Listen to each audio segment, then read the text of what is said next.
My name is Harold Whitman, and the day my marriage finally shattered, I was standing in the living room of our beach house in Holland, Michigan, with my wife's boss sitting beside me. Diane walked in first, laughing at something Tyler said, sunlight pouring in behind them through the sliding glass doors. She tossed her overnight bag onto the couch like she owned the place. Then she saw me. Her laugh died and her face went white. "Harold, what are you doing here?" Tyler froze in the doorway. And next to me, calm as a judge, sat Janet Doyle, Diane's manager at Lakeshore Freight, holding a manila folder in her lap. I didn't shout. I didn't throw anything. I just looked at my wife of 28 years and said, "Why don't you tell me again about this work retreat you're on?" That's where it ended. But if you want to know how we got there, how a quiet life in Racine, Wisconsin turned into that scene at the lake, then I have to go back a few weeks to when everything still looked normal from the outside and nothing felt right on the inside. I'm 57 years old. I've worked maintenance at the Case IH plant in Racine most of my life. I know when a motor's about to burn out just by the change in the hum. Somehow I didn't hear my own marriage grinding down until sparks were already flying. Most mornings are simple. I'm up at 5. I make coffee, sit at the kitchen table with the local news murmuring, and watch the dark lift off the street. That Tuesday in late September felt like any other. The air had that first bite of fall. I was halfway through my second cup when Diane came downstairs, already dressed like she was headed to a job interview. Nice blouse, makeup done, hair curled. "You're dressed up," I said. She moved around the kitchen like she was late, phone in her hand. "Big meeting today," she said. "New account. Tyler wants everyone there early." Tyler, I'd been hearing that name a lot. "Tyler, the new guy?" I asked. "Yes," she said too fast. "The analyst. He's sharp." She poured coffee into a travel mug, didn't even glance at the chipped mug she used for years. "Working late again?" I asked. She hesitated. "Probably. End of quarter, you know." Quarter end had been last week. She kissed my cheek, quick, distracted, and was out the door with a "don't wait up" tossed over her shoulder. The house went quiet. We'd been married long enough that I knew her rhythms. Diane used to sit with me 10 minutes before work, complain about traffic, ask if I needed anything from the store. Lately, it was just hair, makeup, phone, door. Like life had turned into a hallway she was sprinting down, and I was just the wallpaper. I told myself it was stress. People our age get stretched thin. You don't jump to the worst conclusion every time your spouse is tired and glued to a phone. 2 days later, it got harder to lie to myself. Thursday night, I'd stopped at Wilson's Diner after my shift for meatloaf swap, Packers talk with Earl from the VFW, and driven home feeling about as normal as you can. The house was dark except for a strip of light under our bedroom door. I was halfway down the hall when I heard Diane's voice. "No, he never comes up there," she was saying, low and serious. "He hates that drive now. His back can't handle it." My back, apparently. I froze. There was a pause then, a little laugh I hadn't heard from her in months. "Tyler, will you relax? It's fine. He'll just think I'm stuck in some conference." She didn't say with you, but I heard it. She was talking about the beach house in Holland, the one my mom's inheritance paid for, the place we'd painted ourselves one sticky 4th of July weekend, swearing we'd grow old watching sunsets on that deck. I stood there in the half-dark hallway, a long time, hand on the wall. I could have barged in.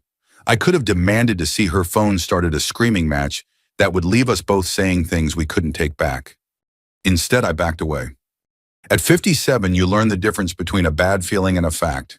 Feelings can be smoothed over later. Facts can't.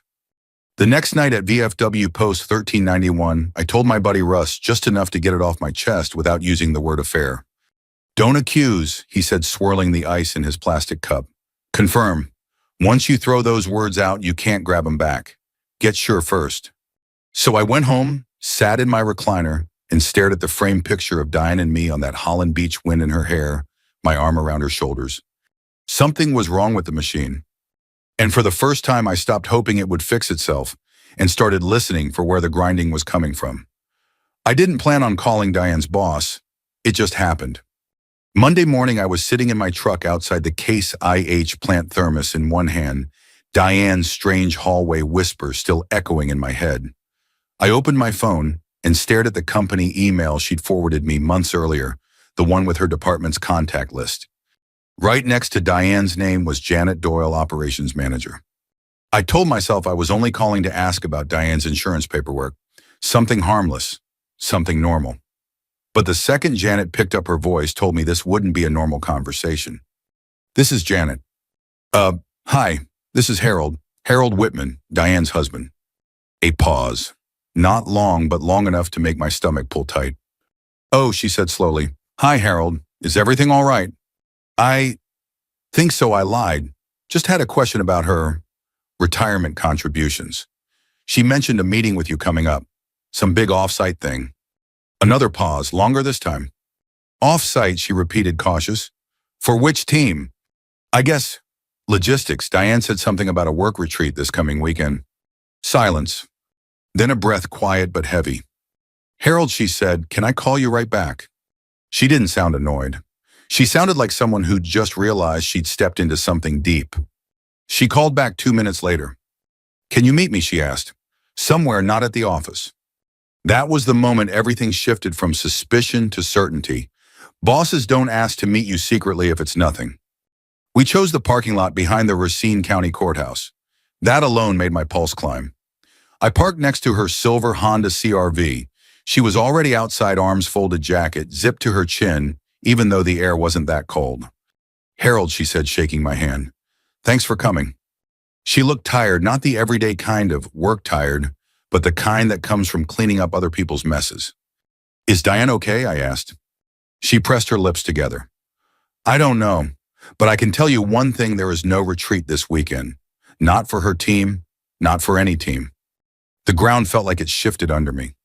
She told me, I know what she told you, Janet said, and I don't want to jump to conclusions, but there have been concerns. She lowered her voice. Expense reports, late-night access logs, meetings scheduled without my approval. My heart thudded once heavy.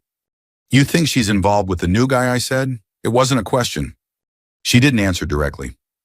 I think something is happening that shouldn't be, but I don't have proof, not enough to confront her professionally. I leaned on the railing behind me. A few leaves danced across the courthouse pavement, scraping in the wind. Janet crossed her arms again. Harold, are you sure you want to know the rest? I gave a grim little laugh. Not really, but I need to. She nodded slowly. Then we'll find out together. It was strange, comforting, even to have someone standing next to me instead of everything happening in my own head. We talked for a while, careful but honest. She wasn't out to destroy Diane. She was trying to protect her department, and maybe in her own way protect me too. We made a plan. Nothing sneaky, nothing illegal, just enough to confirm the truth. I drove to the Educators Credit Union near Green Bay Road and asked for a printout of our last 60 days of joint activity. The teller didn't blink, just handed me the envelope with a polite smile. In my truck, I opened it.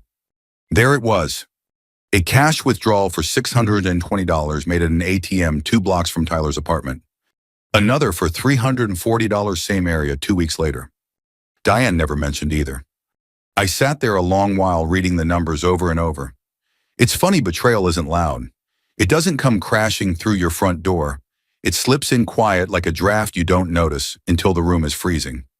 That evening, I made the 2-hour drive to our beach house in Holland. It was late September tourist season, slowing down lake winds sharper. When I unlocked the door, something felt off. The throw blanket on the couch wasn't how we left it. The mugs in the dish rack weren't ones we'd used last time. And when I typed in the alarm code, the one Diane and I had shared for years, it flashed red. Wrong code. My own house. And I didn't have the right code. I reset it manually using the small breaker panel key only I kept. When the system finally accepted the override, I walked through the house, slowly listening to the floorboards, feeling each breath of the place. Then the landline rang. The old cordless phone on the counter blinked missed call. I pressed play on the answering machine. A woman's voice, Diane's voice. Tyler, relax. He never comes up here anymore. My legs nearly gave out. I didn't need anything else. But I still called Janet. She answered on the first ring. They're coming early, she said. Just got an email. They're leaving at dawn. The lake house felt colder all of a sudden. Then we need to be ready, I said. Janet exhaled softly. Harold, I'm sorry. I wasn't. Not anymore. The truth has a way of burning through fear. And the next morning, that truth arrived sooner than either of us expected. The sky over Lake Michigan was still gray when I pulled into the driveway of the beach house the next morning. The air had that cold metallic smell that comes right before sunrise. Janet's SUV rolled in behind me, her headlights cutting across the dune grass. She stepped out holding a thermos and a folder tucked under her arm. "You sleep at all?" she asked. "Not really." "Me neither." We walked up the wooden steps together. The boards creaked the same way they did 20 years ago when Diane and I first bought the place. Back then, every creak sounded like a promise. This morning, it sounded like a warning. Inside the house looked exactly the same as the night before, but somehow more guilty in the daylight. The throw blanket still folded wrong, the faint smell of someone else's cologne near the steps. Diane used to hate any artificial fragrance. Now the house carried the ghost of another man. Janet set her folder on the kitchen island. She didn't open it yet. "Before they get here," she said, "you need to know something." I braced myself. "Corporate started a quiet review last week," she continued. "For Tyler, his expense reports aren't adding up. There's missing documentation, inflated mileage logs, things that could cost the company thousands." And Diane, I asked. "She signed off on some of the reports, probably without looking." She paused. "But if she knowingly approved them, she could face consequences." The words hit harder than I expected. Betrayal is one thing. Destroying your own career, your reputation in the process, that felt like a different kind of loss. I leaned on the counter and looked out toward the lake. The first hint of sun was breaking across the horizon, turning the water a deep reddish gold. It should have been beautiful. Instead, it just felt heavy. "You still want to do this?" Janet asked gently. "I need to," I said. "I'm done living with guesses." We didn't have time to rehearse anything. No plan, no script, just truth. And maybe that was enough. At 7:22 a.m., Janet's phone buzzed. "They left early," she said, reading the screen. "GPS says they'll be here in 8 minutes. 8 minutes. My heart thudded once like someone kicked a furnace awake inside my chest. We moved to the living area. Janet stood near the hallway, folder in hand. I stood by the sliding doors, looking out at the deck, pretending to admire the lake. I didn't want to be staring straight at them when they walked in. Those 8 minutes felt longer than entire years of marriage. At 7:29 a.m., tires crunched on the gravel outside. Then voices, laughing. Diane's voice, light, careless, carefree in a way I hadn't heard in a long time. It wasn't the kind of laugh a wife uses around her husband of 28 years. It was younger, freer. It cut right through me in a way shouting never could. The front door opened. My back was to them, but I could see their reflections in the glass. Diane in her white jacket brushing windblown hair out of her face. Tyler behind her holding a cooler and smiling like he owned the morning. "God, this place is perfect," Diane said. "I swear, Tyler, this is exactly what we needed." She stopped. Silence hit the room like a dropped hammer. I turned slowly. Tyler froze in the doorway, still holding the cooler. Diane's hand flew to her mouth. "Harold," she whispered. What are you doing here?" I didn't answer her right away. I just watched the emotions cycle across her face. Confusion, panic, guilt, a flicker of anger, then fear again. I'd seen those expressions over nearly 3 decades of marriage, but never all at once. Tyler cleared his throat, trying to regain some composure. "Mr. Whitman," he said stiffly, "this is unexpected." "That's one word for it," I replied. Diane stepped forward, voice trembling. "Honey, I can explain." "I'd choose your words carefully," I said, nodding toward the hallway. She followed my gaze. Janet stepped into view. Diane gasped an awful sharp sound. "Janet, why are you here?" Janet's voice was calm, almost too calm. "Good morning, Diane." "Tyler." Tyler went pale. "This isn't what it looks like." "Oh, I think it's exactly what it looks like," Janet said. Diane's hands were shaking now. "Harold, please, this is all a misunderstanding." I let her talk. People reveal more truth when they're scrambling. She tried again, words tumbling. "This isn't what you think. This trip is for work. We needed quiet time to prep the new client pitch. I didn't tell you because I didn't want you worrying." I tilted my head, worrying about my wife spending a weekend alone with a 33-year-old man in my beach house. She flinched. Tyler set the cooler down with a soft thud. "Look, Harold, man to man, nothing inappropriate is happening here." A bitter laugh escaped me. Funny choice of words.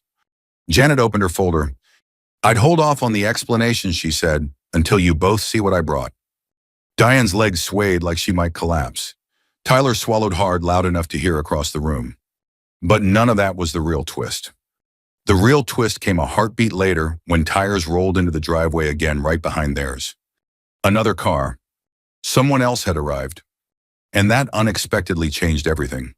The sound of another engine rolling into the driveway cut through the tension like a razor. Everyone went still. Even the air in the room felt like it froze. Diane looked at me with panic rising behind her eyes. "Who else is coming?" she whispered. I didn't know. I hadn't called anyone else. Janet shook her head too, just as confused. Footsteps on the wooden porch. Then a knock sharp 3 times. Tyler's face drained so fast he looked seasick. "Oh God, no." Diane blinked at him. "Who is that?" Before he could answer, the front door swung open. A woman stepped inside. A woman maybe in her mid-30s with dark hair pulled into a tight ponytail, wearing hospital scrubs badge, still clipped to the breast pocket. Her voice was calm, but her eyes were burning. "Hi, Tyler." Diane staggered back like she'd been slapped. Who is she?" The woman lifted her badge slightly. "I'm Melissa, Tyler's wife." Silence hit the room hard and absolute. Tyler shut his eyes. "Melissa, I can explain." "No need," she snapped. "Your GPS app does it for you." She held up her phone. "You forgot the shared location you begged me to keep on last year after you came home, late from the gym 3 nights in a row." Tyler looked like he was shrinking by the second. I didn't say a word. I didn't need to. Melissa turned to me. "Mr. Whitman, I'm sorry you're in the middle of this." I nodded. "Guess we're both in the same boat." She gave a humorless laugh, a sinking one. The room felt crowded emotionally and physically. Janet adjusted her stance, bracing herself as the situation spiraled. Diane looked lost, searching for a foothold in a world suddenly tilting under her. "Let's sit," I said finally. My voice surprised me, calm, heavier than I felt. I sat on the couch. Janet sat beside me, folder on her lap. Melissa crossed her arms and leaned against the doorway like she was holding herself together through sheer will. Diane stayed standing, wobbling slightly. Tyler hovered near her, hands half raised like he couldn't decide between apologizing or running. Janet cleared her throat. "Tyler," she said, "you and Diane will want to hear what's in this folder." He tried to laugh, but it came out shaky. "Janet, we can talk about this at the office." "No," she said, "we can't." She opened the folder. Inside were printed emails, expense reports, access logs, time-stamped reimbursements, dozens of pages. Diane stared. "What is all that?" Janet answered softly, almost pitying her. "These are documents with your signatures, Diane. Approvals for trips Tyler never took. Reimbursements for meals he never had. Inflated mileage logs. Thousands of dollars in questionable charges." Diane's hand flew to her mouth. "No? No, I didn't. Tyler told me he said they were all pre-approved," he said. Tyler cut in. "Hey, don't turn this around on me. You signed the forms." Melissa scoffed. "Wow, that was fast. You always blame the nearest woman, don't you?" Diane's voice cracked. "I trusted you." "And I trusted you," I said quietly. She turned to me like she'd forgotten I was even there. Her eyes were red watery. "Harold, please, this isn't what you think." "Then tell me what it is," I said. Silence. She didn't have an answer. I let her sit in it for once. In our long marriage, she had to feel the full weight of her own choices. When she finally spoke, her voice was a cracked whisper. I felt invisible. After all these years. You stopped asking how my day was. You fell asleep in your chair most nights. I felt like a ghost in my own home. My throat tightened. I wasn't made of stone. "I didn't stop caring, Diane," I said. "I just didn't know you were walking away while I was still trying." She shook her head, tears falling. "I never meant to hurt you." I answered plainly. "You didn't mean to get caught." Her shoulders collapsed inward. Tyler tried to step in. "Look, everyone, this is getting dramatic." Melissa whirled on him. "Shut your mouth." He shut it. Janet gathered the papers. "Per company policy, both of you are placed on immediate administrative leave, pending investigation." Diane gasped. "No, Janet, please, my job." "This is bigger than your job," Janet said. "Corporate will contact you Monday." Diane stood, frozen, tears streaking down her face. The woman who had walked in laughing was gone. This was someone stripped bare. But the story wasn't done yet. I stood. "We're leaving." I walked toward the door. Janet followed. Melissa lingered for a moment, staring at Tyler with a mix of rage and heartbreak. Then she turned and left too. Behind me, I heard Diane stumble after me. "Harold, wait, please." I kept walking. Outside, the cold morning air hit my face like a clean slap. Gravel crunched under my boots as I headed for my truck. Diane's footsteps pattered behind me, frantic. "Harold, don't leave like this. We can talk. Please just talk to me." I turned. She stopped a few feet away, breath shaking in the chilly wind. Her makeup was smeared, her hands trembling. "Harold," she whispered, "I made a mistake. A horrible mistake. But I love you. I swear I do. Please don't throw away 28 years. The wind pushed her hair across her face. She looked small, fragile, terrified of losing something she'd taken for granted. I stepped closer, not enough to hold her, but enough to look her in the eye. "You left our marriage long before today," I said. "I'm just finally catching up to where you walked off to." She let out a broken sob. At that moment, a car slowed on the street, neighbors out for a morning walk. They waved, "Morning, Harold." I waved back. Diane turned away, covering her face, too ashamed to look at them. Humiliation hit her, then not the dramatic kind, but the quiet, soul-cutting kind that comes from realizing your world has changed and you can't undo it. She choked out one last plea. "Harold, please don't go." I climbed into my truck. I already did. I shut the door. The engine rumbled to life, drowning out the sound of Diane quietly breaking apart in the driveway. Janet pulled out behind me. Melissa followed us. We left Diane standing there alone in the cold Michigan morning, watching the consequences finally catch up. 6 weeks passed before I set foot in the beach house again. Not because I couldn't go sooner, but because I needed time, quiet time, to let the dust settle in my mind. When betrayal hits at 57, it doesn't explode like it does for younger folks. It settles into your bones. It sits beside you at breakfast. It follows you around the grocery store. It turns into a long, low ache you carry until you decide to put it down. Those first few weeks, Racine felt smaller than usual. At the Case IH plant, the guys on my shift didn't ask many questions, but you can tell when men know something's wrong, they offer you a longer nod, a firmer handshake, an extra cup of coffee without saying why. Janet kept me updated, though I didn't ask her to. Tyler had been terminated after corporate finished their audit.